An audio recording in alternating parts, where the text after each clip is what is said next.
Çalakiyên ji bo piştgiriya Êzidiyan û Şingalê li Washingtona paytext berdewam dikin. Vê hefteyê komek çalakvanên Kurd girêveke birçîbûnê ya 5 roj li pêş koçka spî bi dawî anîn. Ev çalakî bi skêçekê bi dawî bû li ser rewşa jinên Kurdên Êzidî û Krîstiyan ku çawa li ser destên çekdarên Dewleta Îslamî wekû koleyên seksî tên firotin. یەکەم شرکە ئێمە هاتین بۆ ئێرە ویسمان مەسجەکە کە برین نەک بۆ چەس بۆ ئۆباما بۆ هەموو وڵاتە بۆ ئەمریکا و هاوپەیمانانی ئەمریکا کە پێیان بڵێن ئەو 4,000 زیاتر ژن دزراوە بەدەستی ئایسیس زیاتر لە 2 مانگە و هەموو ڕۆژەیەکردنە ناو بازار و ئەفرەشڕۆنەوانە.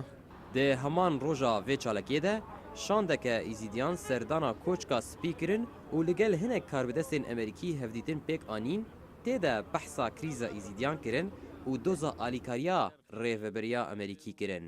قلت ملتي الدوراوة وهن تعامل القلب كانوا هار ديسانكيني أم قلق هاري كاريا يكدو كينو أم دست خوتي كينو إن شاء الله دي خودي كتخيرو.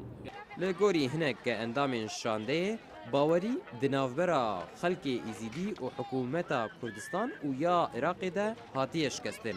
Lewra hewildan tên kirin ji bo ku Washington fişarê li wan hikûmetan bike û bêtir bi erkê xwe hember parastina pêkhateya Êzidî ve rabin. راستیا گو ازیدین نما باوریا خب حکومت کردستان عراقی تینن جهه مخابینیه اف یک دهیله گو ازیدی به تناخواه راستی و کریزی در باس بکن و هر وهاجی به تنه بمینن. جبلی کوچکا سپی شانده Êzidî serdana wezareta derveya Amerîka û hinek deverên din yên çêkirina biryarê li Washington kiriye. Endamên şandê hewl didin birêka van hevdîtinan karê fişarê ji bo xelkê Êzidî bikin.